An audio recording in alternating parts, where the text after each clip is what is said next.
Okay, let's start with the prayer. Repeat after me. Om Yam Vedavyasaya Namah. Om Yam Vedavyasaya Namah. Om Yam Vedavyasaya Namah. Om Vakratunda Mahakaya Koti Surya Samaprabha Nirvighnam Kuru Me Deva Sarvakaryeshu Sarvada. Om Vrishabham Charshaninam Vishwarupam Padabhyam Brahaspatim Varenyam. Om Urdhvam Pranam Unnayati Apanam Pratyagashyati Madhye Vamanamasinam Vishve Devaha Upasate. Om.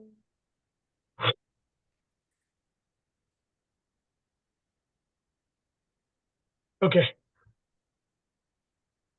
let's start.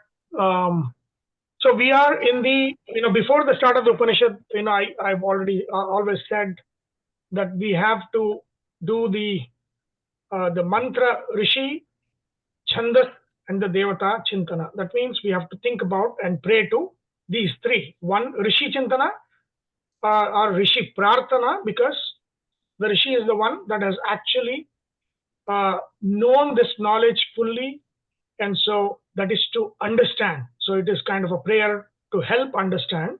And who's the Rishi of this Upanishad? Katopanishad? Who's the Rishi of Katopanishad? No,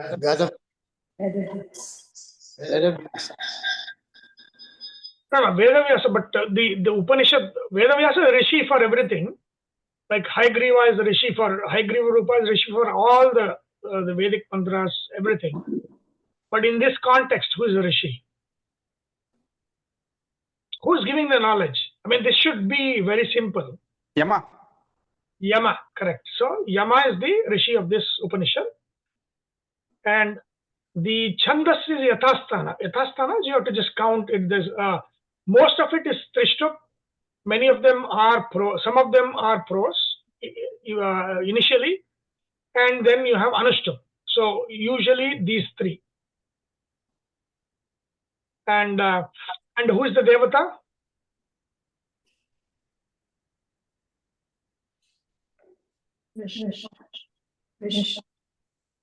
Huh? So it's echoing. I didn't hear that. Who's the Devata of this Upanishad? Vishnu. Vishnu is the Devata of the Upanishad, who's a Paramatma. And how did we find that out? Yama himself says here, right? I'm going back to, so here, right, where he says, Vijnana, this is in the previous chapter, third Valli. He says, Vijnana Sarathir Yastu Mana Pragrahamavan Naraha Saha So Advanaha Paramapnoti Tad Vishnoho Paramam Padam. So this is, and Yama himself says, who is the ultimate goal? Advana Paramapnoti means in a where he is talking about the chariot. The body is the chariot. Our Indriyas are the horses, and Pragraha. The reins are our mind. Our manas is the reins. The charioteer is the buddhi. When all of them are in control, then you can reach the end of your journey because you will be on the path. And Saha Advanaha Param. That means he is going to reach the end of that journey, the end of the path that he is traveling on his chariot, which is our Deha. And what is that end? He says that is what? Vishnoho Paramam Padam. That is the Vishnu Parama Swarupa. See, Padam is not, usually Padam means foot, right? Feet. But Pada in Sanskrita also means Swarupa, which is what it's used. Because whenever we are talking about somebody higher than, much higher than us, we refer to them as their feet, right? Bhagavat Pada Acharya, right? Shankara Bhagavat Pada Acharya. Like Bhagavat Pada means what? So you're not talking about Shankara or Ramanuja or Madhva or any of these Acharyas. You're talking about Bhagavat Pada. Bhagavat Pada means their feet, right? So whenever you're referring to somebody who's much, much higher in knowledge, we, instead of saying them, we say in Sanskrita their feet. So Vishnu Paramam Padam is Vishnu himself. Basically, he himself, instead of because he's the highest, we refer to him as his feet. And that is the end of the journey, is what Yama himself has said. So that is the Vishnu in the Rupa. Here is Vamana Rupa, which we are going to see in the next Valli of the second chapter. The last mantra, Urdhvam Paranam Unnayati Apanam Pratyagashriti Madhye Vamanam Asinam Vishvedeha Upasat. That Vamana Rupa is the Rupa of this Upanishad. So and so that is what is the Devata. So Rishi is Yama Vaivasvata, Chandas Yathasthana, Trishtub, Anushtub, sometimes Puros, and then Devata is Vamana, Vishnu Rupa, Vamana. So we had finished, and we had spent some time on the second Adhyaya, first Valli, right? Valli means, what is Valli? Valli basically, see, I know there is a Tamil word, Valli. What does it mean? Is there? What does Valli mean in Tamil? I think somebody answered as the Murugan's wife. That's No. true. I'm asking about etymologically. I mean, does it mean something? Does it mean a branch? Hello? It means creeper. Exactly. Yes, that's Sanskrit. And in Kannada, for example, in Kannada, Balli, we say Balli. So that's also Valli. Valli in Sanskrita means the creeper branch. So here, even though we call it a section, or here they call it Canto 1, the actual name is Dvitiya Adhyaya Pratama Valli. And that Valli means is that creeper or branch. So that is, it is second Adhyaya, first branch. Then we have second branch, and then finally third branch. Okay. So in the second Adhyaya, I don't want to go back again here. We'll proceed from what we have finished. But Yama is saying, and one of the most amazing mantras here, Paranchi Khani Vyatrana Swayambhu Tasmat Parak Pashyati Na Antaratman Kaschit Dhiraha Pratyagatmana Maiksha Avritta Chakshuho Amrutatva Michan. So he is going back to where it ended in the third section, third Valli of the first Adhyaya, that the sadhana, the beginning of sadhana, is sense control, in what we call pratyahara, right? You are controlling your senses. That is the first thing. Any sadhana has to start with pratyahara. It has to have with indriya nigraha. So he's saying, for that he is giving one thing. Here is saying, when God created Swayambhu, Vishnu is called Swayambhu here because there is no creator. So it is like there is no infinite regress. Oh, this person was created by that person was created by somebody else. That it has to end somewhere. So that ending is called Swayambhu. That means God is uncreated. Paramatma is uncreated. There is no creator for Paramatma. He is Swayambhu. Swayameva bhavati iti Swayambhu. So that Swayambhu, Paramatma, when he, who is uncreated, himself uncreated, created human body, talking about human body, he created the khani, is these holes in the body, which are senses, the sense organs, to be paranchi, to only look outwards. And therefore the Upanishad says, Tasmat Parak Pashyati Na Antaratman. Because, and it also says Vetranat. Vetranat means he damned them. He damned them to be outward looking. Basically, it's not good. They are damned to look outward. So, therefore, we please mute if you're not asking any question or speaking. Otherwise, there will be echo there. Yeah. So what he's saying here is that is the reason why we pursue things in the outside world, because our indriyas look outward. and they've been built to look outward. And we are stuck in this samsara because we always look outward. But then he says, Kaschit Dhiraha, only a few among millions and millions and millions of people, only a few, Pratyabhatmanam Aikshat. They see that one who is sitting inside.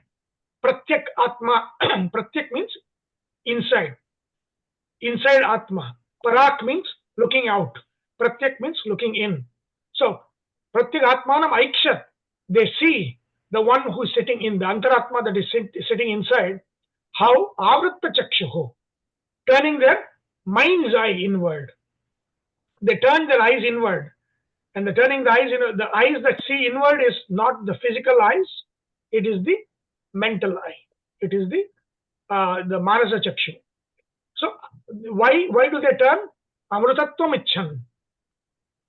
They are seeking eternity, in the sense that not like eternal life, in the sense that which is, because everything that the senses that is showing us in the outside world has an end. It's always temporary. And so the more we chase those things, the more it comes to an end, the more dukkha there is, and then we always pursue things outside. But the real thing that does not end is within ourselves. When you see inside, that's what it is. So amrutattvam icchan means, so they are seeking something that will never go away. That's always going to be there, which is going to be Paramatma. Right? And so he's saying, and that is only kaschit, only few will do that. The majority is always condemned, like how the senses are condemned to look outward. The majority of people in samsara are always condemned to pursue outside world, which will always go in circles. There is never end to, and there is not an end to those things. And then again, he is contrasting between the majority of mankind at all times and that tiny minority that is different. He says, Parachaha kamano anuyanti balaha te mrutyoho yanti vitatasya pasham atha dhira amrutattvam viditva dhruvam adhruveshu na iha prarthayante. That means he's saying balaha. Balaha is children. Children in the sense that they are immature. The majority of humanity is immature. Whatever their bodily age is, their mental age, their jnana ayus is very, very immature. They are still acting like toddlers. Whatever their age, they might be 60, but they are acting like 6 in this world. So why? Because parachaha, that which is outward, that which the senses show us, kaman, all the desires that the senses show us in the outside world, anuyanti, they follow the dictates of the senses. Balaha, te mrutyoho yanti vitatasya pasham. What happens as they chase the outside world? Everything always has an end. Everything goes in circles. We are never going to be satisfied with this external world, the desires that we get. So what happens? At the end, mrutyoho vitatasya pasham. Mrityu pasha is anywhere, everywhere. You can go to Mars, you will die in Mars. There is no eternal physical life. I know some of them are trying to do that. I don't know if you know Brian Johnson. So, people like that, they want to live forever. That will never happen. So it says, Mrityu Pasha is Vitata, which means everywhere. So, there is no escape from death.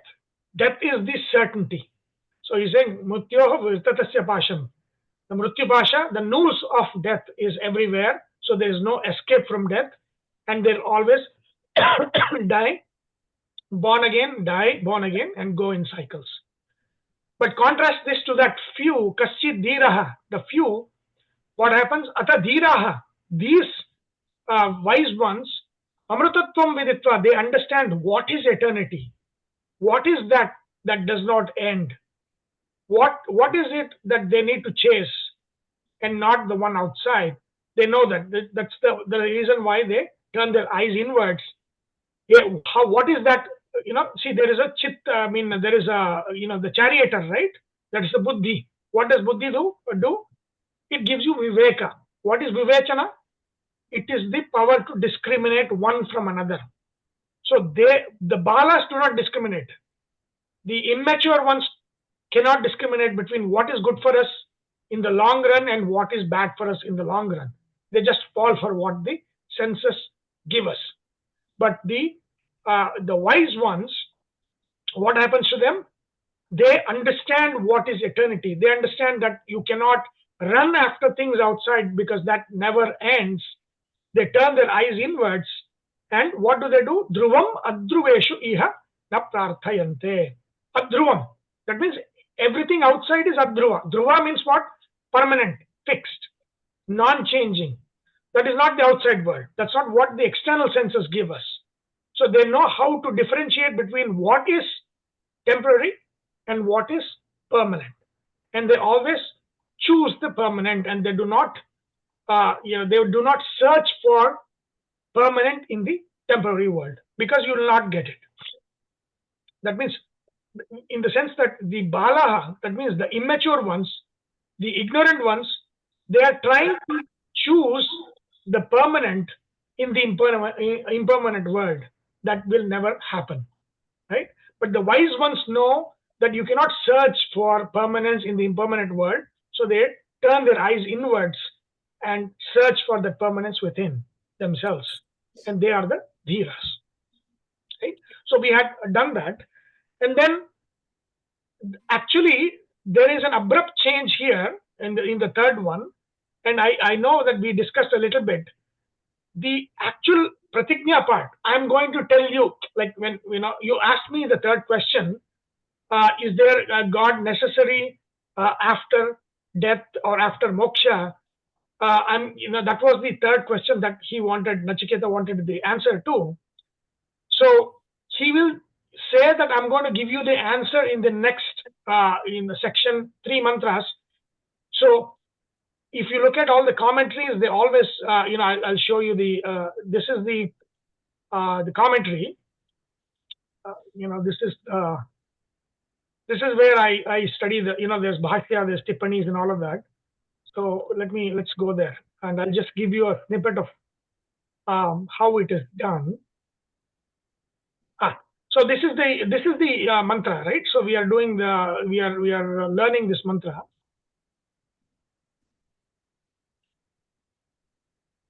Okay, so there are six Tippanis, 6 different acharyas of the Tippanis they have given.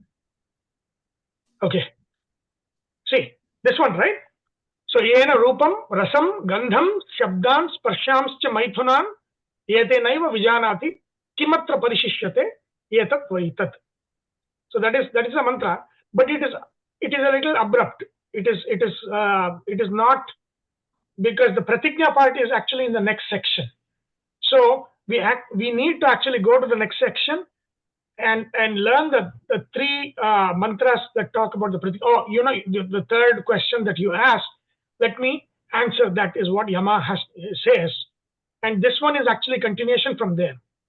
So it is kind of misplaced in the Upanishad. So if you see in the Bhashya, let's go to that. I'll show how this is.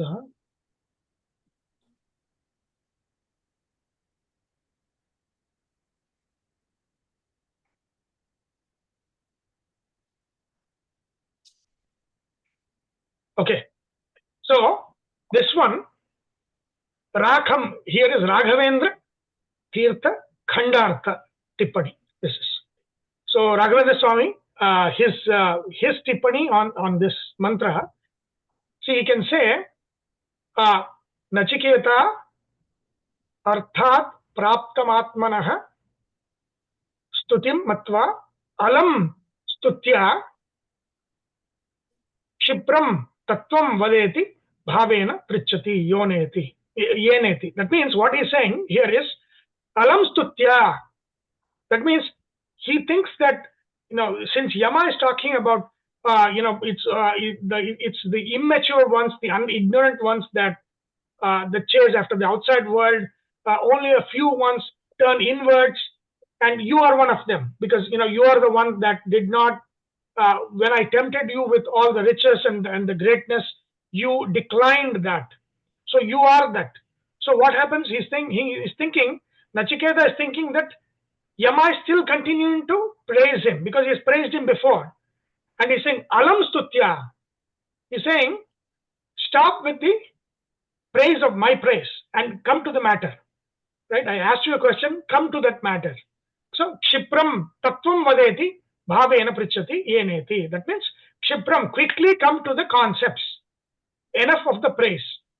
Is and then he says yena etenaiva brahmana prerito swapnadin vijanata tadetat jiva prerakam brahmatra mokshe parishishyate mukta jiva prerakattvena. So what? So the way Yama is going to talk about this one is that he is going to say how God works in this world, in samsara.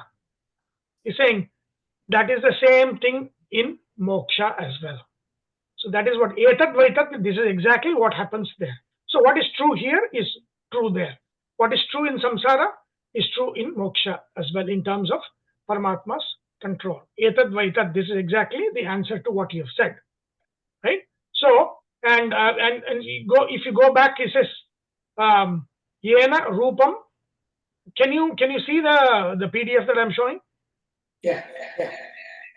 And does it say the Raghavendra Swami Kandhartha? Yeah. Okay. Yeah. So if you go back here, it says Yena Rupam Rasam Gandham Shabdan Sparshamscha Maithunan Yetenaiva Vijanati Kimatra Parishishyate Yetat Vaitat.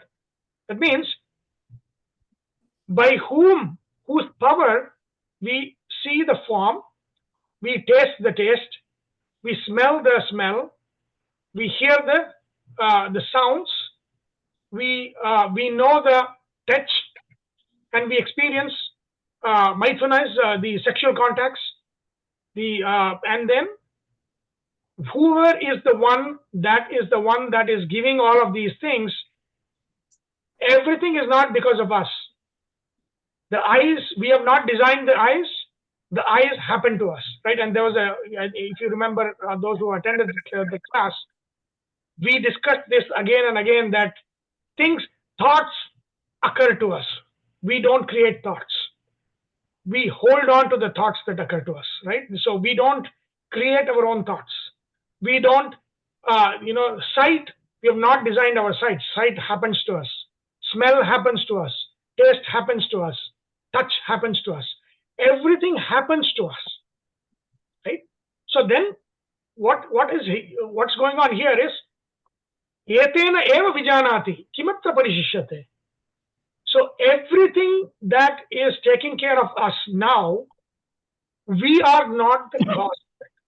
Right? It's a very, very uniquely Hindu concept. You don't find this anywhere else in the world, where it is actually denying agency. Right? In a sense, see, like if you look at Western thought, you need to take responsibility. I did it. It's like, yeah, you did it. But then if you go to Indian thought, in the highest sense, you did not do it. That is the wisdom. Now there are two versions, right? And we'll see. When in the Gita, I'm doing the 13th chapter in the Gita, right, for daily. When we go to 14th chapter, Triguna Vibhaga Yoga, it will tell you that everything has three versions. There's a Rajasic version, there's a Tamasic version, and there's a Sattvic version. Same thing with this, right? So, I did it is a Rajasic. I did not do it can be Tamasic, right? It could be somebody who is avoiding responsibility. That is one. And then it could also be Sattvic. It is with the realization that even though I am doing it, I am not really the ultimate doer. I've been influenced by a lot of, and this is, even very trivially seeing, this is the research, all the research about ads and all the psychological things. It is even though we think we make free choice, we are not making free choice. There's a lot of these influences that are playing on us, where how things appear to us, right? I mean, that's the one that adds leverage to make sure that we choose those products or services. And even though we freely choose, we are not freely choosing things. We are choosing based on a lot of, prabhava. Right? There is a swabhava, there is a prabhava, and that is also true. But even on top of that, we are choosing because if we look at how things work, we don't see, we are not the cause of sight. Sight happens to us. We're not the cause of taste. Taste happens to us. So all of these things happen to us. Same thing with agency. Agency, we happen to be able to do something. We did not create that. We came enabled with that. Right? Think of something that works, out of the box, right? A computer or something that Apple is very famous for that. You just you don't have to set up. You just open it. You're ready to do it. Same thing, right? We are born. We are ready to see, hear, taste, do, think, and all of those things. So it is so overwhelmingly there that we cannot see that when things don't, like for example, we always take take it for granted that we can speak. But when we are unable to speak, even what, for example, memories, right? It's so easy, to remember and all of that stuff.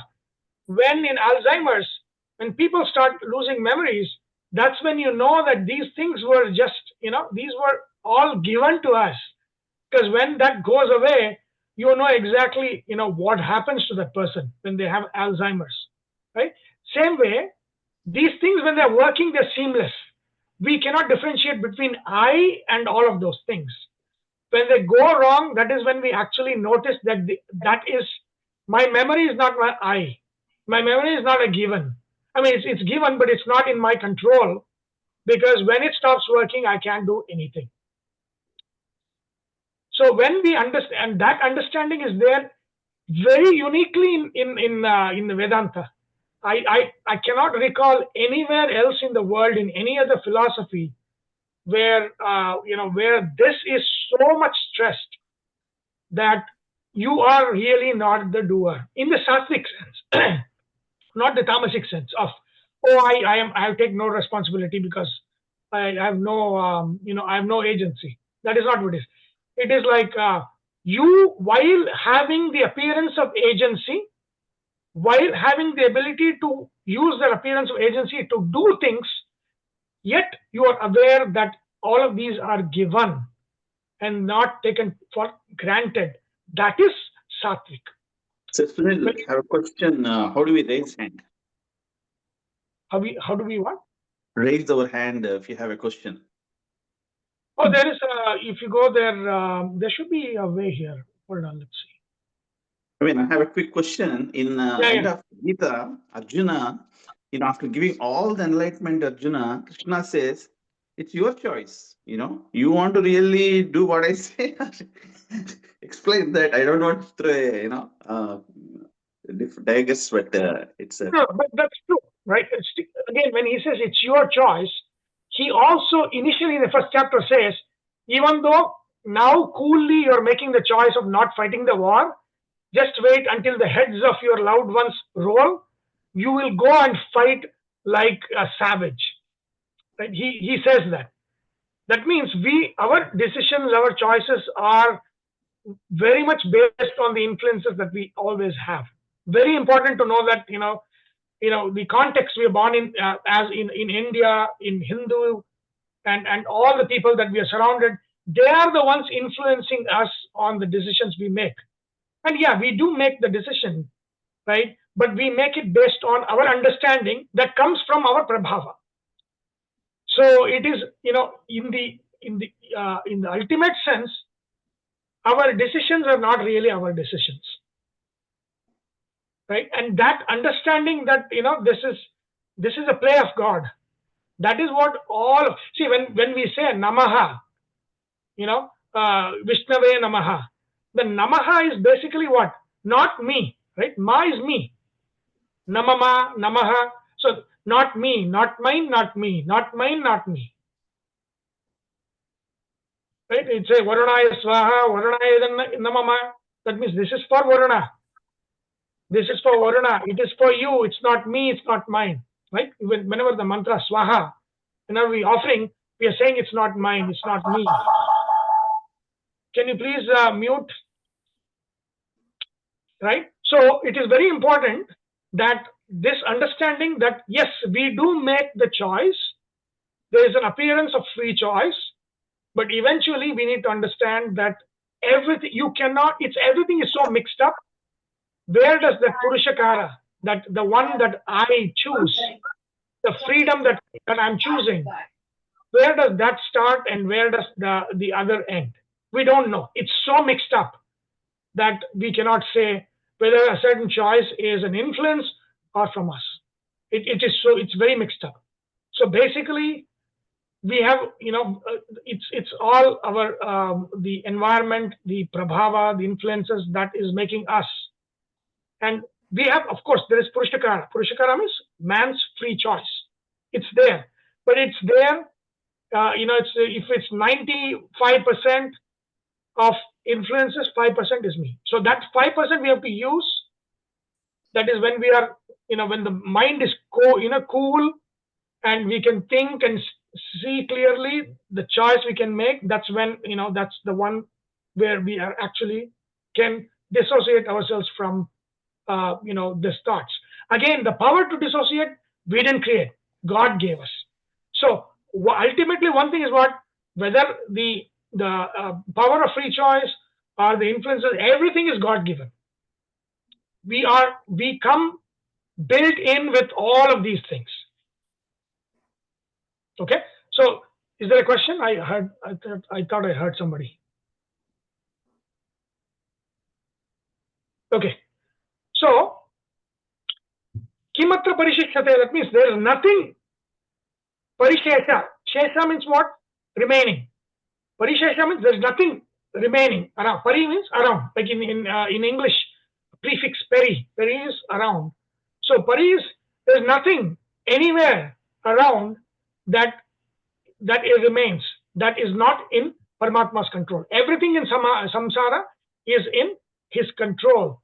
There is nothing without his control. Etat vaitat. This is also true of there as well. So even in moksha, even after death, God continues to control us like he controls us when we have the body in this physical world. Same way that full control is there when we die and when we have sukshma sharira and then jiva and all of the prana, and we're going around in births and deaths, he is still controlling even after death and also even after moksha. So he's saying there is nothing left. Everything is like same as in samsara, same in death and in moksha. Okay. So, and I was saying, because the pratigna is in the next chapter. So this is the canto 2, right? The second valli. So if you look at, let's go this, this is the 6th, right? So 6th, 7th, and 8th is the one that you have to actually take as pratigna and go back. So here, what Yama is saying, Hantata idam pravakshami gushyam brahma sanatanam yatha cha maranam prapya atma bhavati Gautama. Hey, one born in Gautama Gotra, right? Gautama here, Gautama Gotra. So Nachiketa, Uddalaka, they're all from the lineage of Gautama Rishi, Gautama Gotra. So, hey Gautama, one born in Gautama lineage, Hantata idam pravakshami. I am going to indeed tell you, see, pravakshami. And very beautiful, right? This word. See, let me give you 3 things, okay? There is bhasha, there is vak, and there is vani. What is the difference between these things?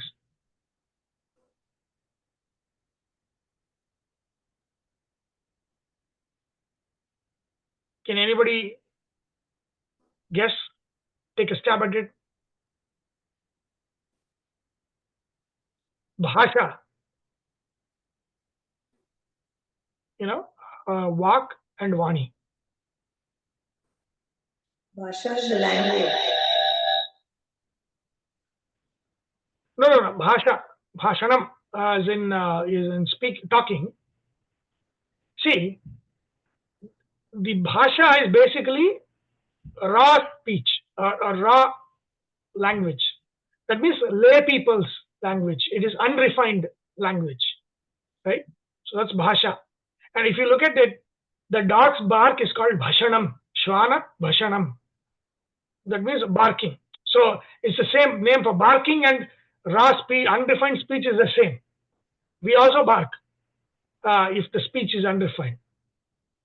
And then there's bhasha. And then vak is a refined speech. Vani is the most refined speech. Very, very refined speech is called Vani. So even language is three different levels. Highly refined, thing is speech is Vani. Lesser than Vani is Vak, and the raw, unrefined one is Bhasha. So these are, they're not the same. They're different levels of refinement of speech. Right? Here, Pravakshami is, where was that? Yeah, here. Pravakshami, here means Vak, right? Vakshana, Vak. So that means he's saying, Pravakshana means teach you. And teach, this is not, again, very important for the education side of it. So Pravakshana is not just teach. See, if I teach something and you don't learn, there's no point in that. So Pravakshana is teaching in a simple way that the one who is hearing understands. That is Pravakshana. Right? I'm going to teach you in such a way that you can understand. That is Pravakshana. Right? So that's what he is saying. Pravakshami means I'm going to teach you in such a way that you are going to understand what the answer to the question that I'm going to tell you. So this is, so anywhere where it is said that I am going to tell you, it's called pratignya vakya. That means the Yama is making a pratignya that he is going to tell something. So this is important. So this has to be, before in that section, but it occurs here. But that's what it is, right? Hantat idam pravakshami. What is he going to teach here? Nachiketa, in a very simple term, Guhyam Brahma Sanatanam. Sanatana, the eternal Brahma, Parabrahma. I'm going to ask about that Parabrahma, who is Guhya. That means what? The Indriyas cannot give you that knowledge. That it's only known when you turn your eyes inwards inside the heart. That's when you can actually start knowing, and you need Guru, right? I mean, in the third section of the first chapter, the importance of having sense control and having somebody teach. The Guru, the wise ones, teach, right? Very important to know those things. So that is what I'm going to teach you. Yeah, Sham, I see you have the question. Yeah, sorry, Sunil, just a quick note that even Vak Devata controls. That means we think we are speaking, but actually without the help of the Devata, Indriya that controls, we can't even speak. Yeah, any Indriya. I mean, that's what it's, right? Any Indriya. See, in the Vedanta, I don't know if Anand is there. What's her name? There's this author, Fountainhead. Who is that? What's that author's name? I forget her name. Ayn Rand. Ayn Rand, right? Yeah. So, see, remember, I want to see. I have the desire to tell you that name, but if I controlled it, I would not forget it, right? So now that means I do not control my memory. Memory happens to me, right? Right there is an example of things are just seamlessly built that we don't see that things happen to us because they seamlessly happen, right? So coming back to the point, see, Ayn Rand has this philosophy where she says that existence comes first, right? And then consciousness and all of that stuff. So, which is basically the science is also it's saying that it's a emergent phenomenon, right? So consciousness, when again it's still This is still a debate in science at least. But the philosophy there in most of West is that first thing is given is existence. And then from that, consciousness emerges as a property of existence, right? And so there's no separate consciousness from existence.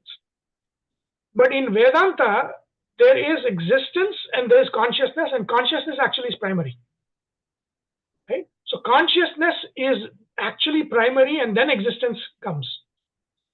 So first of all, of course, the God consciousness in the Paramatma is that awareness that is eternally there, right?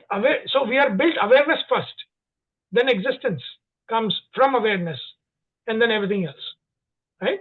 So even eyes, they do not work by themselves, right? So basically, if you look at science, because existence comes first, things are happening by chance, right? Everything is by chance. Things just happen by chance. And evolution and all of those things are by chance and not by design, right? So yeah, that's a different debate. But the Vedanta says that whether it's indriyas or anything that we have, there is a abhimani devata. We call that abhimani devata. For example, eyes are ruled by Surya devata. Mind, manas, in a lower sense, is ruled by Chandra, right? And then willpower is ruled by Kartikeya. And the Kartikeya's other form, Kama, rules our mental desires. Vak is ruled by Agni Devata. Hands are ruled by Indra Devata.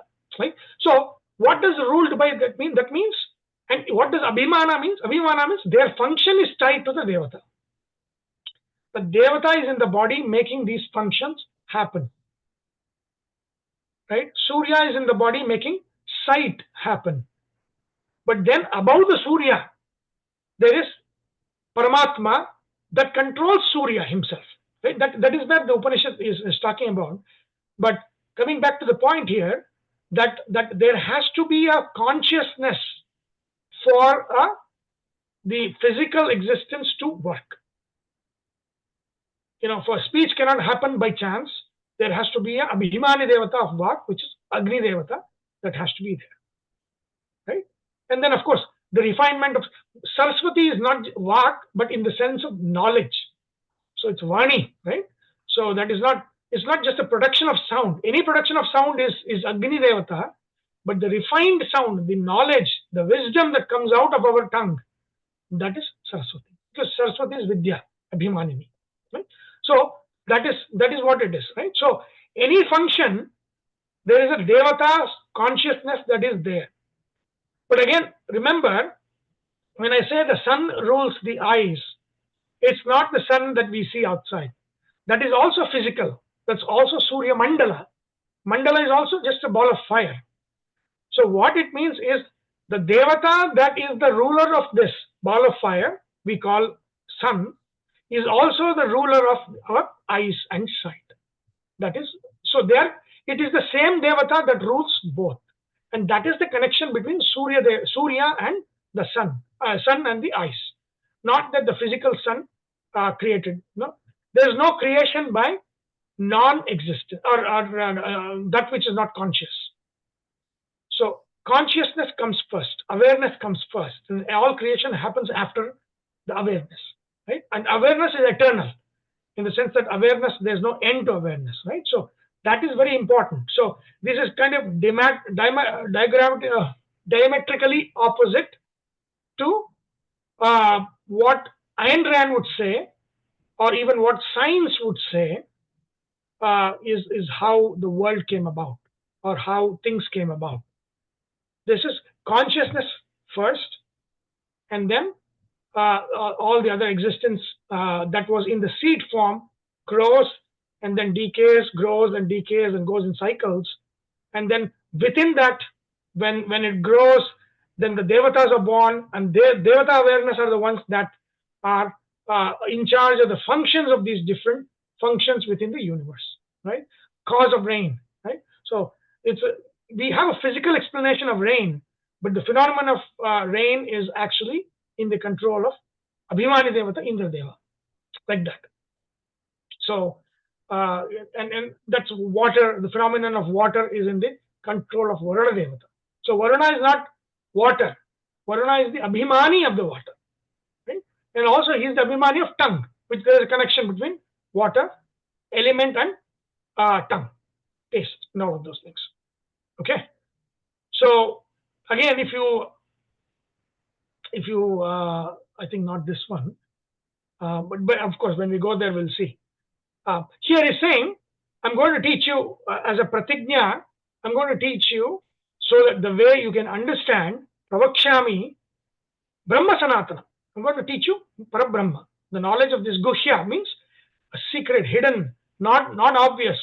You cannot experiment and find out. You cannot think by yourself and find out. This has to come from tradition. It has to come to the one who has the capacity to know. And everything has been established by Yama that the boy is capable, has the yogyata to understand, and now he's going to teach him the answer to the question, and he's going to teach him about Parabrahma. Okay. So now he says, in the second part, Yathacha Maranam Prapya Atma Bhavati Gautama. After death, Maranam Prapya, after death, Atma Bhavati. Here in the Upanishad, Atma is Paramatma. And also Jiva is also there with Paramatma. So what happens to the Jiva and who is with Paramatma? What happens after death? How does Paramatma control the Jiva after death? I'm going to tell you that. Atma Bhavati Gautama. Hey Gautama Gotra, Nachiketa, I'm going to tell you what happens after death. So this is the actual beginning of answer to the question that Nachiketa asked. So you have to kind of look at this first before we go back. Okay. Then he says, in the seventh, this is the second Valli, seventh mantra, what happens after death? And we have discussed this, but I'm going to go again. Yoni manye prapadyante, sharirattvaya dehinaha, sthanumanye anusamyanti, yatha karma yatashrutam. He says, very simply, he's saying, Yoni manye prapadyante. So those who are fit to be born in the animal and human bodies, yoni is a womb, to be fit to be born in the wombs, they are going to be born again in those physical bodies. Yoni manye prapadyante. Some are born, who are fit, are born in the wombs. Sharirattvaya dehinaha. That means those who are fit to get these kinds of body. So again, go back to the paths after death. Right? It's not, I've explained this many times in the 8th chapter of the Gita, I've explained in the Upanishad and all of those things. There are 4 different paths after death. Okay. Or actually, if you take what he is saying here, there's 5 different paths after death. 5 paths. In the Gita, in the Upanishads, usually 2 paths are told. Right? So, Shukla Krishna or Devayana, Pitrayana. So, these are the 2 paths that they talk about. Devayana is what? That means the one who is fit to become a Mukta Jiva. When the Jiva leaves the body, it leaves only through one gate that is always closed, and that is Sahasrara, which is not even actually on the head. It is actually 12 inches above the head. So Sahasrara is the only chakra that is not on the body. It is above the body by about a feet. Right? So if you look at that one, so Sahasra, it gets out of the crown of the head. So when the crown will open up, right? So basically, if you look at the Kapala, the Kapala, it is the 2 halves merge. When the body is created, and in the babies you can see, it's very soft here in the top of the head as they're merging. So there is a gate that is closed at birth. When these things happen, when we are born, and that is permanently closed. unless at death somebody has that knowledge, the wisdom, and essentially the bhakti that comes from those, they are now fit to become liberated. And the liberation happens not when it goes through the eyes. Eyes are also gates, not through the mouth, not through the nose, not through the ears, right? But when it leaves the body through Sahasrara Chakra, when it comes out of the crown of the head. That's the only way. That path, when the jiva goes out, it's described in all of those things, the path of light and all of those things, and that goes directly to the moksha. Okay, so that there's a whole thing that's there. But then there's another path also of Punyajivi. So that whenever we talk of two paths, we only talk about Punyajivis. One who are fit to be liberated, the other that go to Urdhva Loka to come back. So if somebody has done a lot of good Punya karmas, but not the karma, not without wisdom, what happens?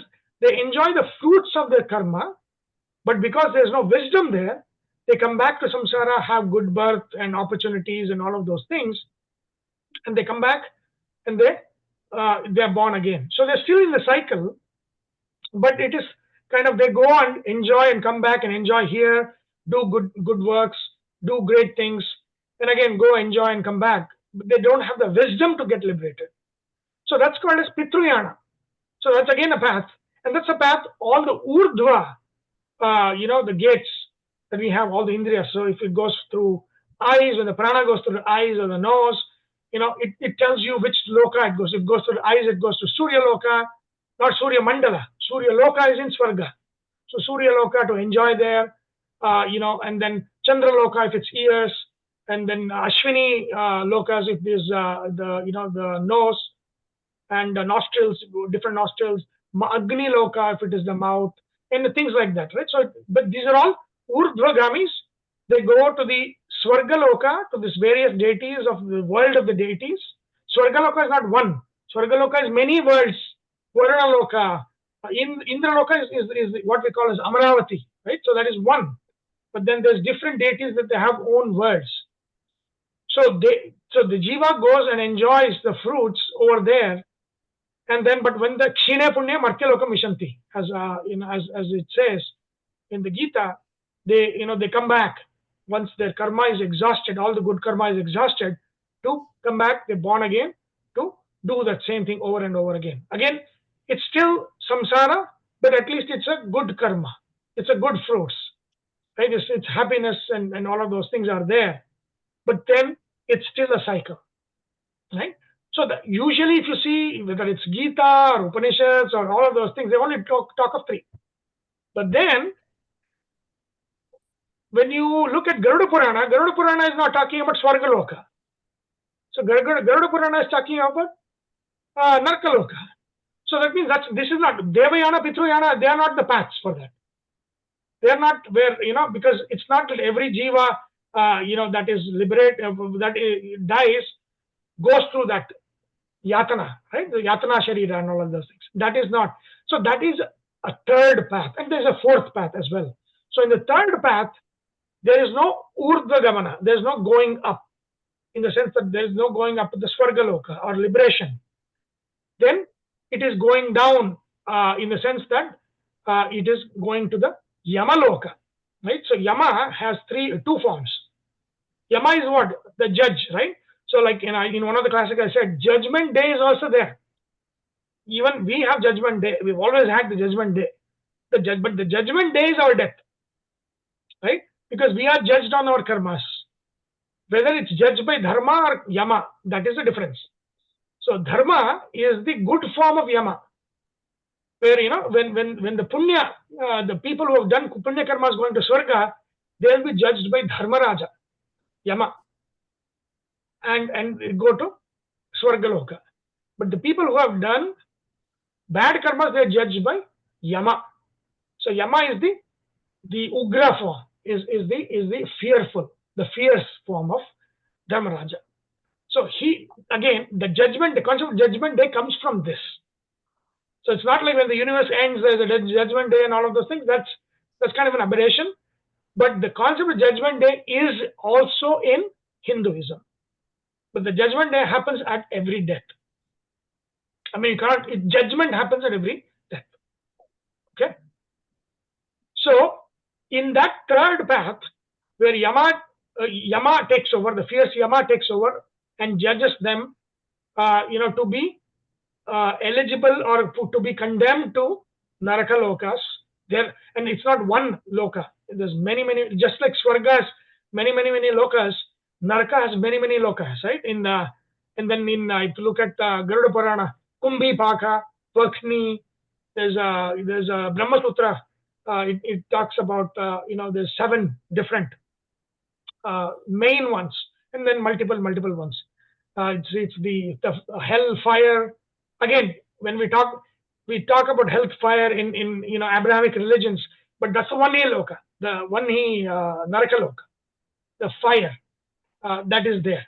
And I believe that Paradise Lost. What's his name? He wrote about descriptions of hell and all of that in I think one in West. I forget what that was. I forget his name. So if you look at those descriptions, they very much match the descriptions of the Garuda Puranas. Again, but the criteria in the Hinduism is not who you believe in. The criteria is what work you have done.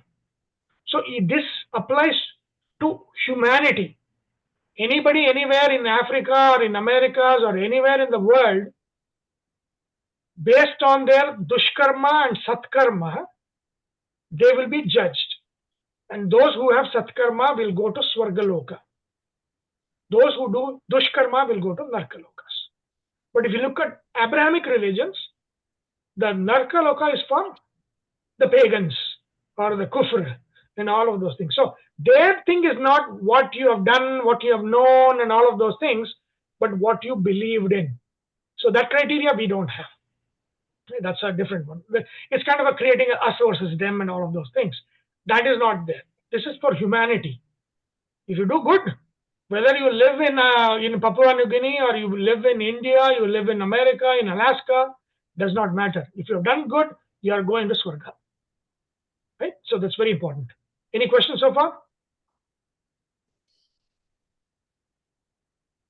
Yeah. So that is the one that goes to the third path that goes to Naraka Lokas, right? Vagni, Vaitarani, and the Kumbhi Paka, all of those things. And there is the same path, there's one more that goes to permanent hell, which is called as Andhantamas. And here, for example, in Bhagavata, it talks about 5 impermanent Narakalokas and 2 permanent main permanent Narakalokas. That means when you go to Andhantamas, Tamisra, Andhatamisra, that what Bhagavata says, there is no coming back. That is just like when you go to liberation, you are not coming back to samsara. When you go to Andhantamas, you are not coming back to samsara at all. That means, for example, if you take Kali, Kali is the one that will be eternally, he is going to be condemned to Andhantamas, never to come back up again. So if you think of, will everybody get moksha? No. So there are people, there are beings that will be damned to eternal Naraka, which is called Andhantamas, Tamisra, Andhatamisra. So that's the fourth path, where those who are condemned, like Kali, that have done so much bad that there's no redemption at all, they are the ones that will be condemned. For example, Kali will be condemned at Mahapralaya for Andhantamas, never to come back up again. Okay? So you have Devayana, which goes to liberation. Think of these as paths, right? You go to Devayana, liberation, Pitruyana, Swargaloka, and then the third one, it says there is no name for it. They don't give a name. They just call it the third path. So that is one going to impermanent Narakalokas for us to suffer for our bad karmas and then again come back, or come back as insects and all of those things. we are going to be born in a very bad yonis when we do that. And then the fourth one, never to come back up again. Okay? And then there is a fifth one. What is the fifth one? Fifth one is there is no path to get out of this world. That reincarnation will happen within this world. And it happens right there. And what is that? See, that is what it says. Sthanu manye samyanti yatha karma yatha shrutam. Sthanu means, what is sthanu? Sthanu means that which does not move, which is the plant kingdom. So the trees, plants, and all of those things, our birth as these things, or when they are reborn or birth through those things, there is no going up, figuratively speaking, to the urdhva lokas. There's no going down to the naraka lokas. It's just side, right? There's urdhva srotas, adha srotas, tiryak srotas. This is tiryak. Tiryak means that means, think of this. So if you have a plant, there will be so many jivas in the plant. Many jivas, right? There's one plant jiva and many other jivas, different. So you can cut a branch and then you plant it. It becomes a new tree. So where did the Atma come from that? Right? And again, go back. The awareness that plants have life has been forever in the Vedanta, right?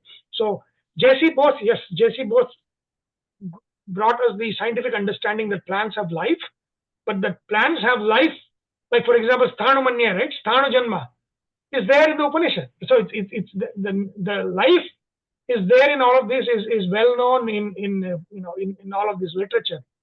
So when the birth of a plant or a tree, they happen without going anywhere else. Right? So that is the fifth path, and that's the Sthanu Janma. That means when the seed falls, and that the birth of a new plant happens from the seed.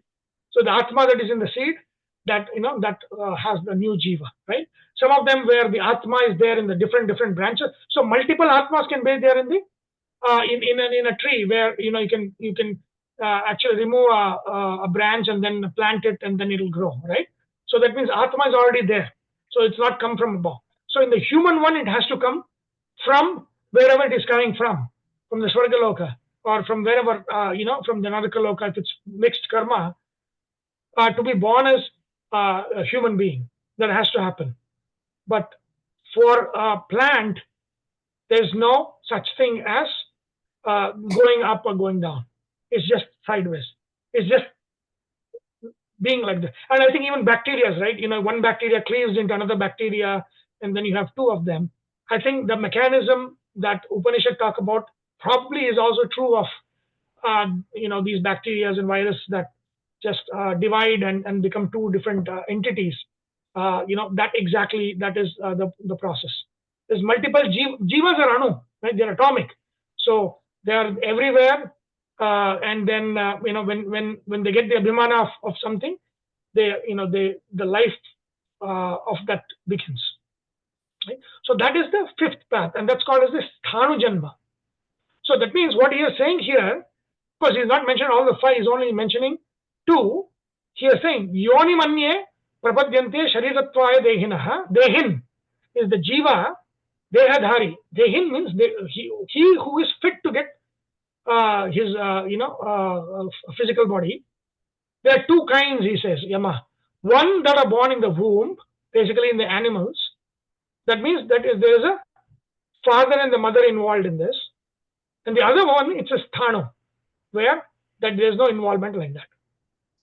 Right? Where both are, if you look at the flowers and all of those things, it's all contained within one. Right? So then the propagation happens because multiple jivas are already there in the trees that they take over the abhimana of a new entity, the new tree or new plant or whatever it is. That is a different mechanism. So again, if you see what this is leading to, if you go back to your biology lessons, right? You have sexual reproduction and asexual reproduction. So that's basically what Yama is hinting, That yonimanya is sexual reproduction, sthanumanya is asexual reproduction. That's what he's talking about. Some who are fit for these kinds of bodies are born in the wombs. Some who are fit for these kinds of bodies are born in plants, are born as plants and trees. Okay? But the last part, I always keep saying this, right? Yatha karma, yatha shrutam. What makes them fit to get these kinds of bodies? What is the determinant? Right? And remember, we have discussed this so much in the classes that, nothing comes with us when we die. Properties, our connections, relationships, everything is left in the, whatever. Basically, they are all the connections to the physical body. When we die, that connections are gone. There's no connection afterwards, right? We don't take anything. We only take two baggages. What is that? I shouldn't say small. We only take two baggages. What is it? It says yatha karma. That this is determined by what janma we get is determined by yatha, how we have performed our karmas, what karmas we have performed, and yatha shrutam, that means what wisdom we have earned. Right? Only two things go with us. Nothing else will go with us. Yatha karma, what we have done. So what is most important? And remember, karma is only there in human janma. Animals have no karma. Karma in the sense that the karma phala, because they have no intention in that. It is all prakriti that is actually fully in control of them, right? So prakriti is making them do whatever they do. So there's no karma other than for man. Human beings are the only ones that have karma. And so that is, what intent did you have when you did what you did? Yatha karma, what kind of karma we did? Yatha shrutam, what wisdom did we learn? What did we learn and what did we do? These are the only two things that comes with us after death. Nothing else will go with us. Right? Very, very important to know. The two most important things. And remember, dhruvam adhruveshu na iha prarthayante. So one of the things about that, what Yama is saying, the difference between balaha, the immature ones, and the wise ones, is what wise ones know what is important. The karma that we do and the jnana that we learn. These are the most important stuff in life. But what does balaha do? They will run and chase all those things that, that after death nothing will come with us, right? So if Egyptians were thinking that, if you put everything in the tomb, in the pyramid, for them to enjoy that in afterlife, probably they had a very shocking revelation that doesn't happen. We do not take anything with us, right? So that is the difference between the ignorant ones who think that whatever we gather is going to be with us. But the wise ones know that there are only two things that is important, dhruva, and that is karma and jnana. And these are all nitya phala. See, again, there is anitya phala and nitya phala. Anitya phala is what?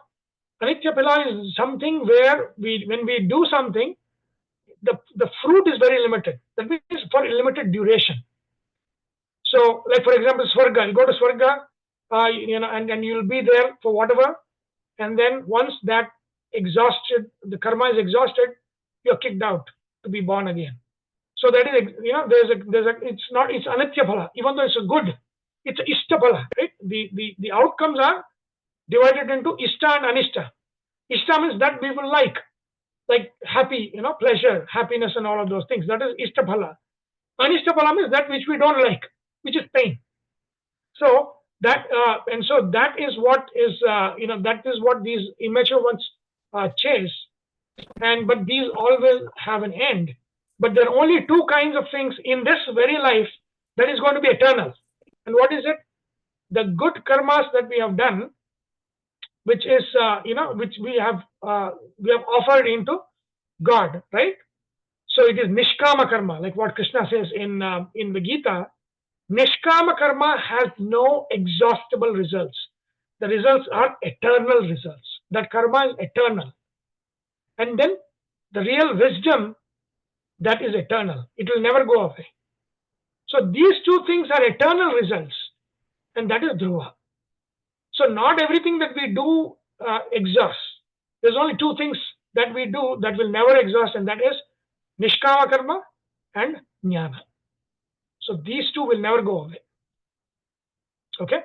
So then he's saying some of them are born in the womb, some of them are born as plants and and trees and creepers and all of those things, based on the karma that they carried and the wisdom that they have carried. Right? So that's what he says. Any questions so far?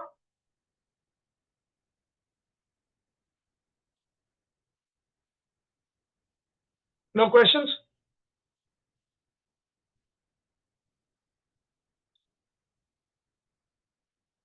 Okay. Now, like I said, Yama, he is going to teach. So, see, remember, what is his pratigna? Guhyam Brahma Sanatanam Pravakshami. I'm going to tell you Paramatma.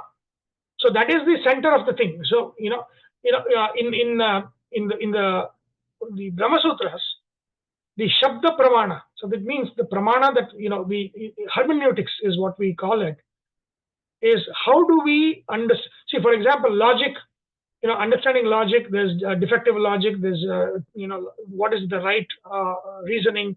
So there are ways to make sure that there's a right and the wrong kind of reasoning.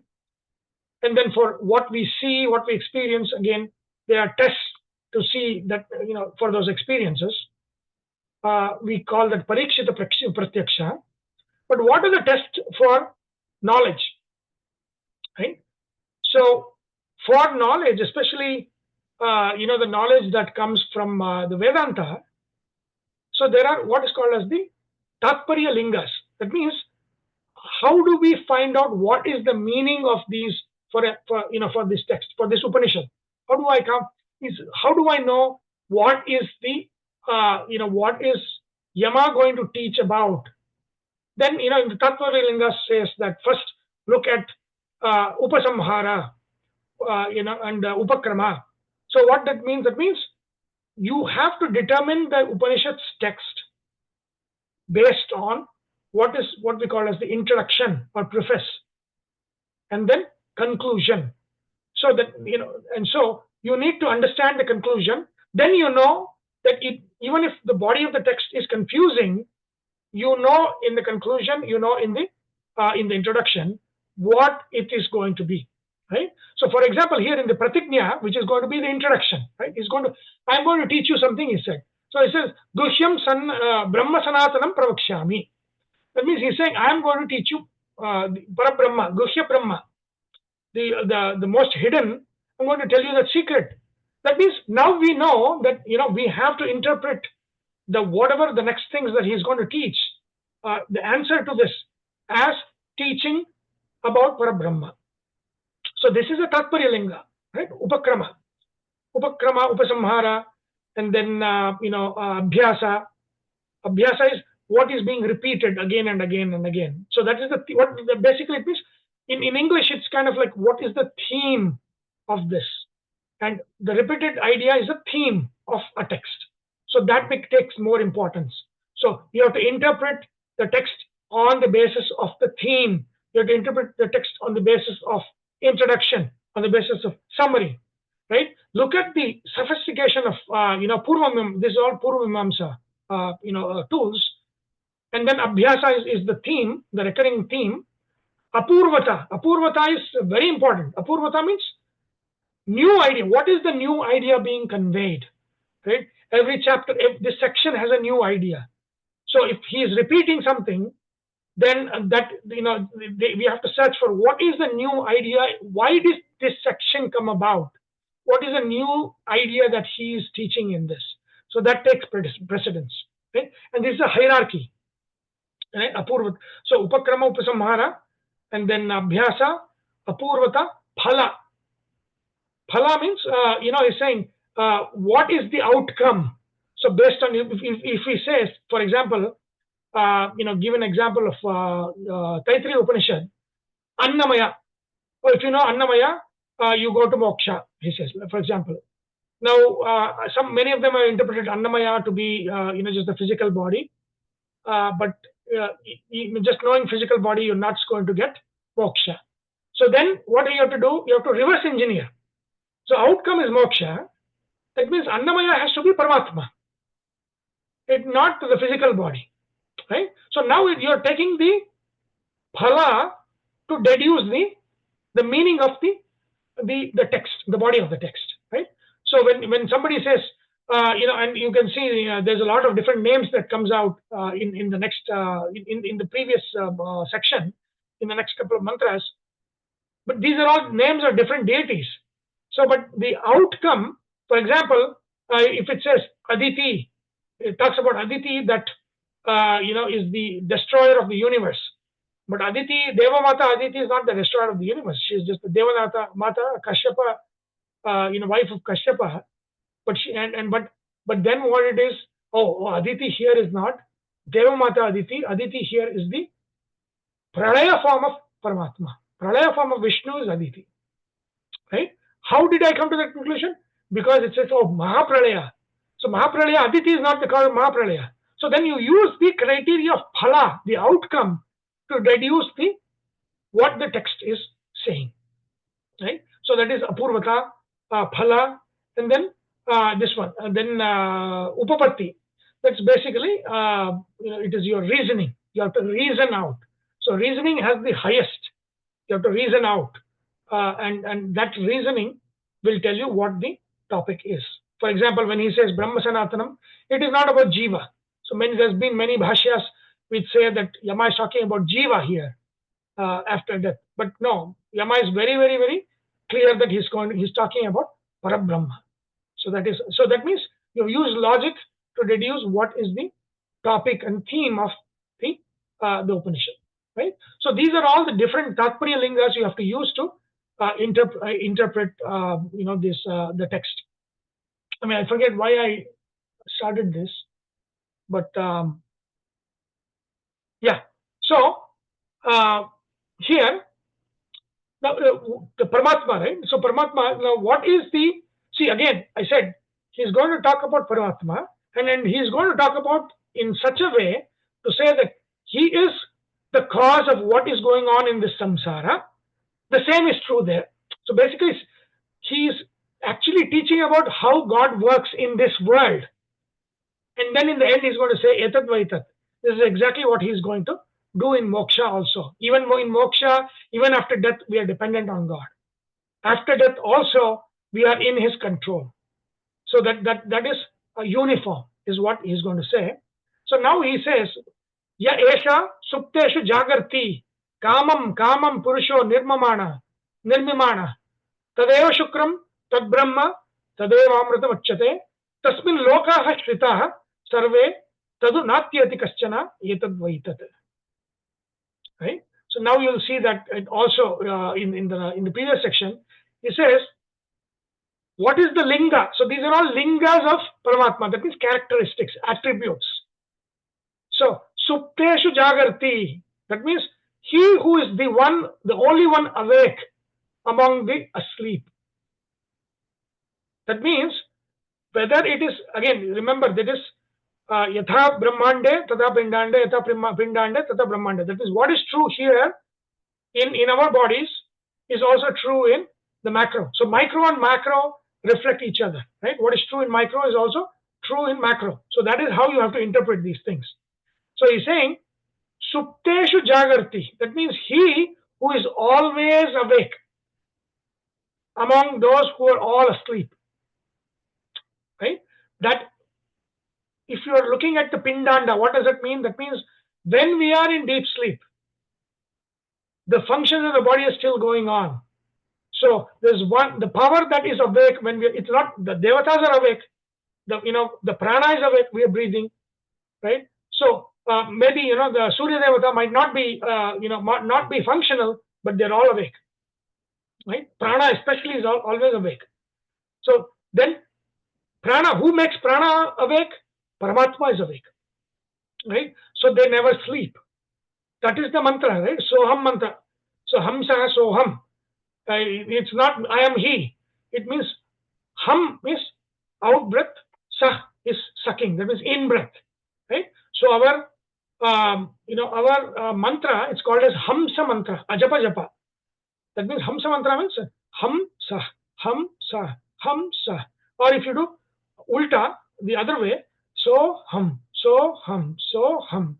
So is in breath, hum is out breath. So is in breath. And why is that? Because it is continuous in breath, out breath, in breath, out breath, right? So that's what it is. So hamsa mantra, it's called very famous as hamsa mantra.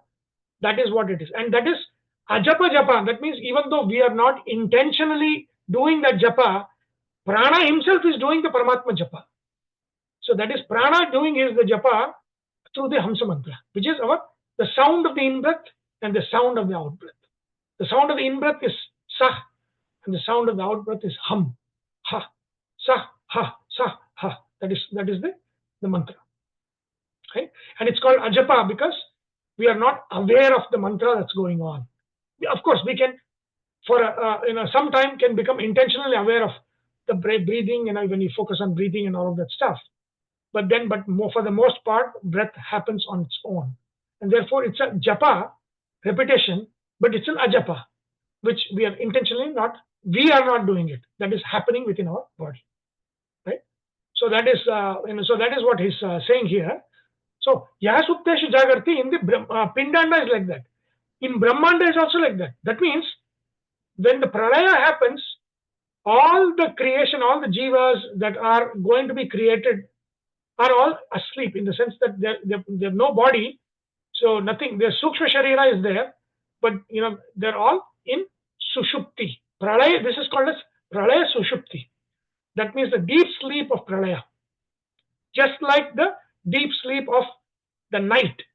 The deep sleep of pralaya is also there.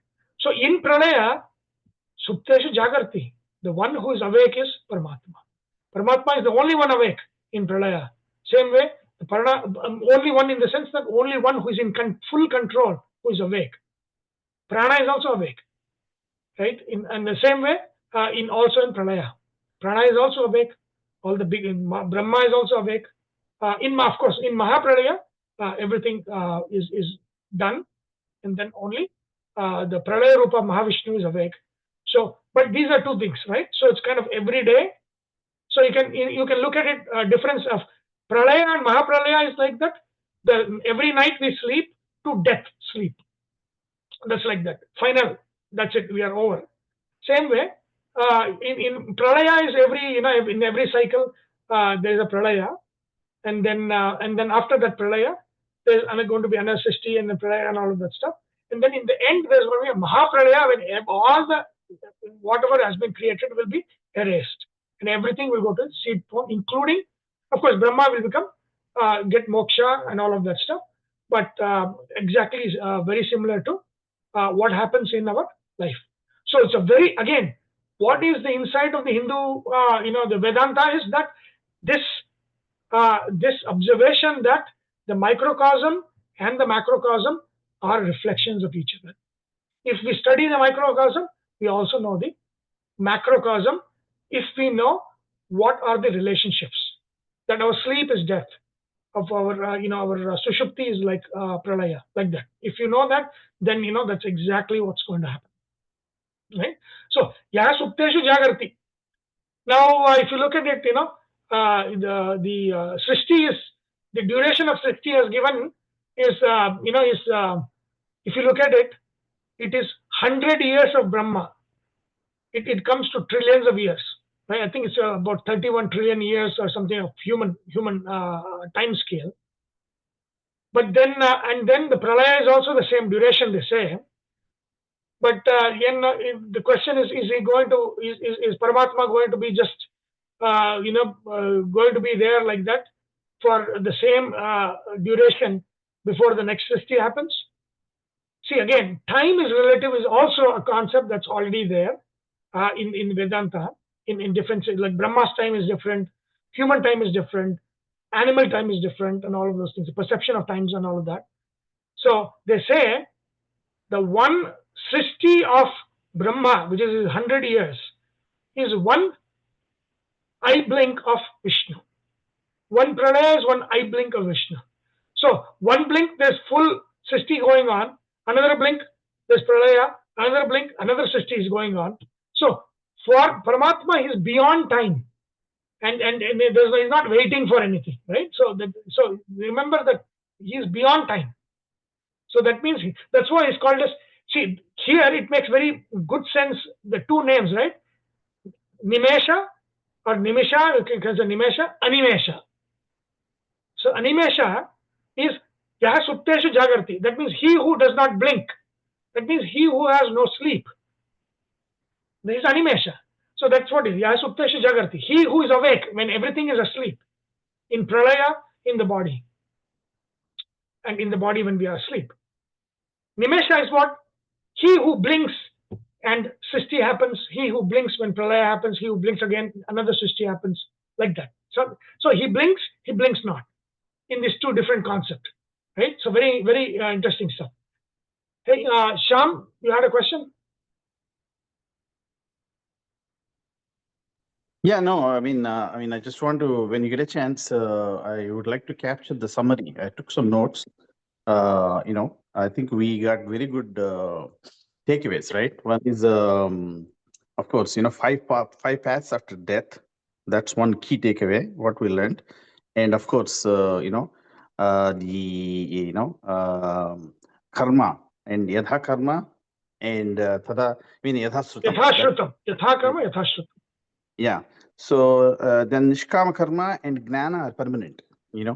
Rest everything you can just consume. Rest everything. Yeah. Will come in. Pinda and Brahmanda, microcosm and the micro and macrocosm, right? So those that's one thing. And Soham, that's a very important mantra anybody can do. Soham, right? In that's Hamsa and Soham. Actually, I didn't know that the two are reverse of each other. Yeah, that's great. Yeah. But only thing what we may agree to disagree is Paramatma is Paramatma. You are absolutely correct. But Paramatma, in our for Raghavendra point of view, you are absolutely correct. Vishnu is the Paramatma. For us, Shiva, Shakti is all Paramatma. Kali actually wears all the Brahma's skull. No. I think you are digressing. Agree to disagree. About the Upanishad, right? The Upanishad, what Upanishad itself has mentioned. Correct. Okay. Right? So that we are going by this, and then when Upanishads and the rule in the Upanishad is this is when what is true in one Upanishad is applicable in all of the Vedic literature. Right. Right. So but this is Upanishad, Isha Upanishads and other Upanishads also kind of refer to Paramatma, but they don't just stuck at Vishnu only. That's the only my understanding. So again, the problem is your understanding. When you say stuck, you're taking it. See, when in the Puranas, the two Parabrahmas. When the Puranas talk about Vishnu, they're talking about Surya, Vamana. Correct. But where only the Vishnu is talking about here is the Guhya Brahma Sanatana Vishnu. Right. There are two kind of Paramatmas. One is Nirguna, Nirakara, Nirguna, and some one with Rupa. Again, you're bringing concepts not within from here. I'm bringing the concepts from within what the Upanishad itself is saying. Okay, perfect. Thank you. Sorry about that. Yeah. Okay. So going back here, Esha Supteshu Jagarti. What does he do? Kamam Purusho Nirmimana. That means he's talking about where is this Nirmana happening? In our dreams. So in the dreams, what happens? Kamam. That means whatever. So in the waking life, we have a lot of desires. We see a lot of things and all of those things. And then when we sleep, karma is not just what we desire. What we are scared of is also kind of a desire to avoid, right? There's a desire to get, and there's a desire to avoid. So both these are very high desires that is there within us. And so what happens there? We, based on that desire, what happens? We are actually, the Paramatma himself is actually from the stuff of all of the things that we have in our samskaras, in our chitta, Paramatma, that basically our memory. Paramatma uses all the things in our memory to create dramas in the dreams. Right? Kamam kamam purusho nirmamanaha. That means you can take one kama means pratikama. That means every desire is looking at every desire, and based on the desire is taking all our memories and creating drama that we watch, the drama that he shows. Right? So basically that's what it's saying. Kamam. We can also take one kama is the desire to get something, another kama to desire to avoid something. So all of these different kamas, he takes those things, and see, our dreams are based on our desires. That's very important to know. What we desire inside, that is the one that we see our dreams. So that is what the dreams are based on. And again, the dream objects are what? The objects of our experience. Even though it might be different combinations of that, but everything that we dream is also memory of our experiences, right? But again, even in the dream shastra, there's a swapna shastra. There are certain dreams that you get early in the morning. That is a predictive dream. Like it is talking about what might happen, or what. And I know there's one guy here that dreams about the future. I don't know if he's still there. He's there. Yeah. So we have discussed a lot about dreams and all of that. And again, it's not going to be like exactly like this. It will be very suchaka. Suchaka. That means it will be a very figurative kind of way to predict what is going to happen in the future. So those kinds of dreams, usually those are the dreams that happen before we are awake. So if you look at Swapna Shastra says that when you sleep, the first part of the dreams that you get are based on your intake, what you have eaten, or in anxiety and all of those things that you have been exposed to. That is the one. So it's basically playing out that, if you eat bad food and there's some digestive issues going on, that will also reflect on the dreams that we get, bad dreams, good dreams, and all of that stuff. But that's not predictive dreams. Okay? So the first part of the night, when you sleep and you dream, that is not a predictive dream. But when those things have gone and the body has kind of relaxed, and then we have deeper sleep and all of that stuff, the next part of the dream that we get, when these issues have gone, where the body is not influencing what we dream, in the sense that what we have taken in and all of those things, that is the predictive dream. That is the dream which is going to tell you, will go in a very figurative way, what is going to happen. Okay? That's the Swapna Shastra, right? But the thing is, all the dreams, we all know we didn't create. We didn't create the dreams. But here saying, Kamam Purusho Nirmamana. Who is that Purusha? Purusha, that is the Parama Purusha, Paramatma, that has created these, that creates out of our own memory. He is creating the dreams, the power that creates our dreams. Tadeva Shukram. That is, Shukram is Shokarahitam. Shukra. So basically Shukra means Shukla, Shukra are the same. Rala, is the same in Raghu, Laghu, quick, short. Same way, Shukra, Shukla, they're white, right? Blemishless. Shukra means Shoka Rahitam Shukram. So Tadeva Shukram. Shoka, he is the only one without any suffering. Everything else has suffering. But he is the only one. The one who plays the dream, the drama of the dream in the mind screen, he is the one taking our desires and our fears and the memory. He is the one that is blemishless. He is the one without suffering. Right? Tad Brahma. He is the Parabrahma. Tadeva Amrutam Uchyate. He is the one that is eternal, truly independent, truly eternal. Tasmin Lokaha Shritaha. All of the worlds, all of creation, they're Ashrita. They are sheltered under him. That means he is the one who controls everything. All of the worlds, from Brahma to the blade of grass, everything, every deity name, every deity is who? Controlled by Paramatma. Tasmin loka ashrita, all of the people, all of the worlds, all of the devatas, all of the asuras, everything is controlled by this one person who within me plays the drama of the dreams in my mind's eye. Tadeva amrita uchyate, tasmin loka ashrita, sarve loka ashrita, everything, there's nothing there. From Prakriti, Prakriti is also has no suffering. Prakriti is always, liberated, right? But even Prakriti is under the control of Purusha, under the control of Paramatma. So even her, she is also Ashrita. So that's why she. See, if you look at her name is Shri. Shri is also Ashraya, she who protects, and she who is protected by Paramatma. Both are Shri. Right? So, Sarve Lokaha Tasmineva Ashritaha. All of this world, all of creation, bar none, is protected and sheltered by him. He is the master of everything. Nothing else, can do anything without his will. Tena vina prunamapi nachalati. Without his will, not even a blade of grass will move. So he is the one who is the ultimate controller of everything. Tadu na atyati kaschana. Beautiful. Nothing will ever break that. Nobody can ever break that. Right? They cannot break this. Nobody can ever overtake Paramatma.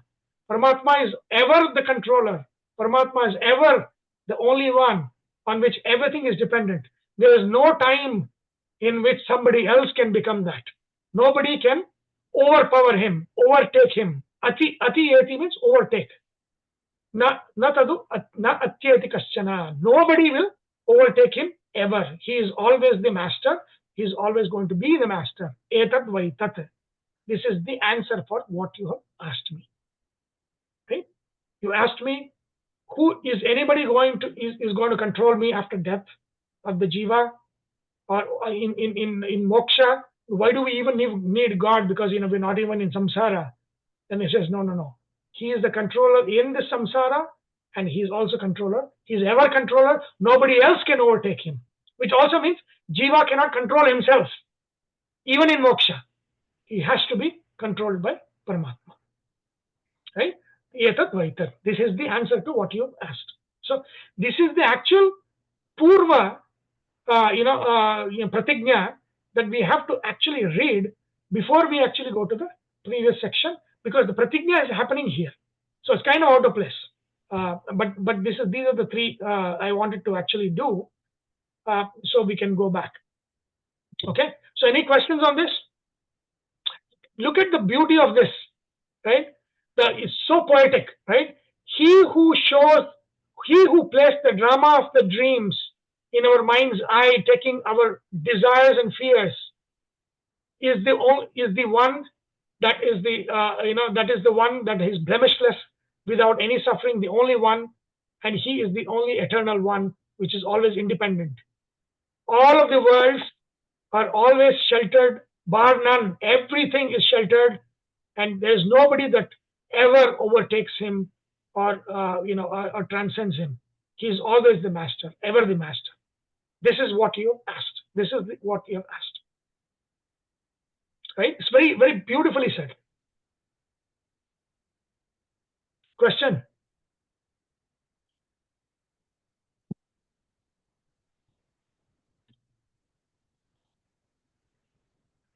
Okay. So now we go back to, here, Yena Rupam. So 3. So think of that, the 3 that we have covered now comes before the number 3 here, the mantra here, right? And then Yena Rupam, Rasam, Gandham, Shabdan, Sparshams, Maithanan, Etena eva vijanati, Kimatra parishishyate, etad vaitat. So it comes up, by whom we see, we taste, we touch, we hear, we think, we experience pleasure, all of these things, by whom all of these are known to us, because it's not our power. It's not we did not cause it. It happened to us. It is his power, right? what is remaining? Nothing remains. Kimatra parishishyate? There is nothing that remains. Everything is under his control. Etad vaitat.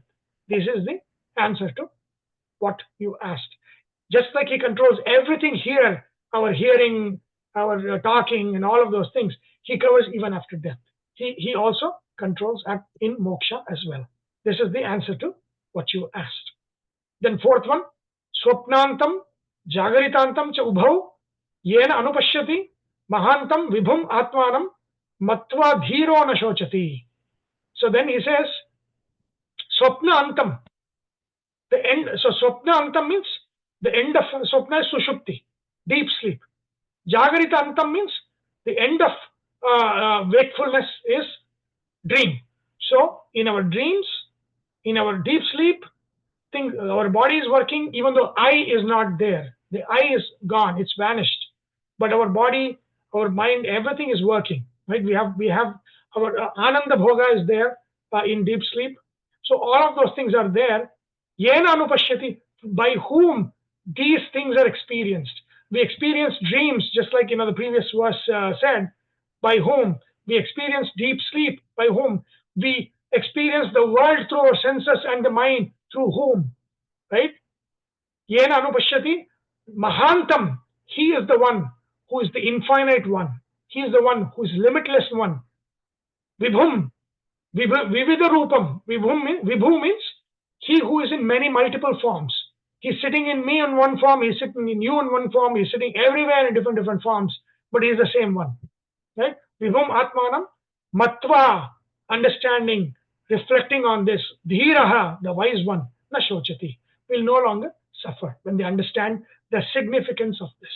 That God controls everything. When they understand the significance of that, na shochati. Again, you should just put etat vaitat. This is the God that you're asking about. Okay, so we'll do two more, and then we can stop. Or if you want to stop now, just let me know.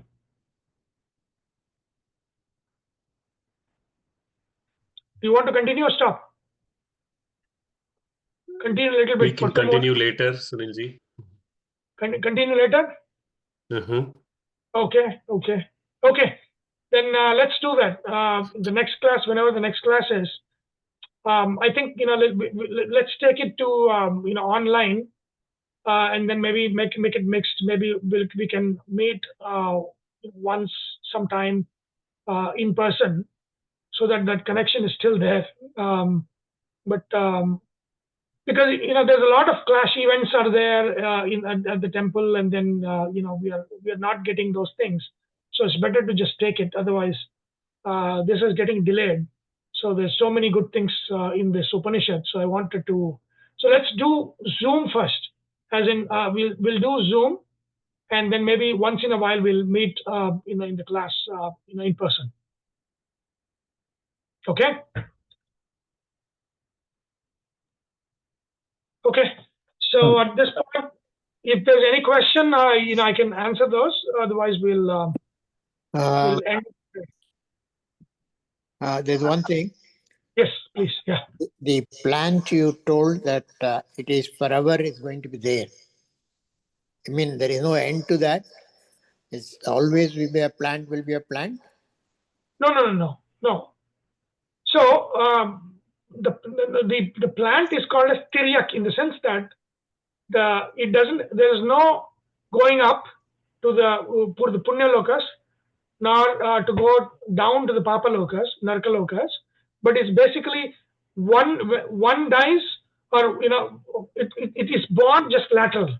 So lateral birth, as in the seed is there. Like for example, the plant creates seed, and there's a jiva in the seed. The seed falls down, and then the new life comes. So there is no life coming from outside to enter the plant. It's already there in the plant.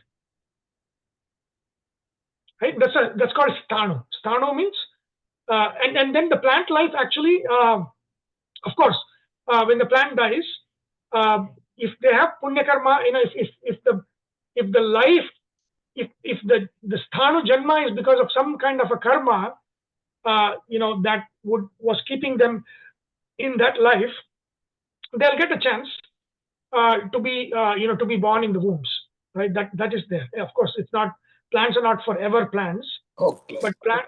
Thank you. Plants. I'm talking about the reincarnation in plants is different. Then, like for example, when a human dies, there is it doesn't. Yeah, of course, if it's a paisacha, it stays on until there's some kind of thing where it is cleared of that. But other than that, the rebirth of man or human being or any of the animals happens when the jiva rises above from the narakaloka or from urdhalokas down to the earth. But that is not the case in the plants. Okay, any other questions?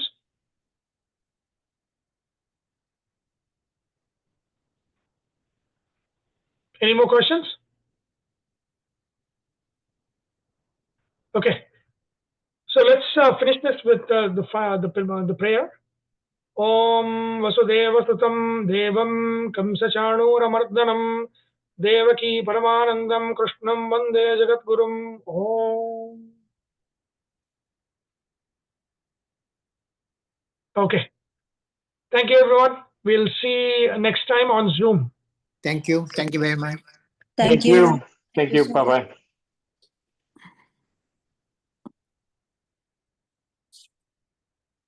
Close.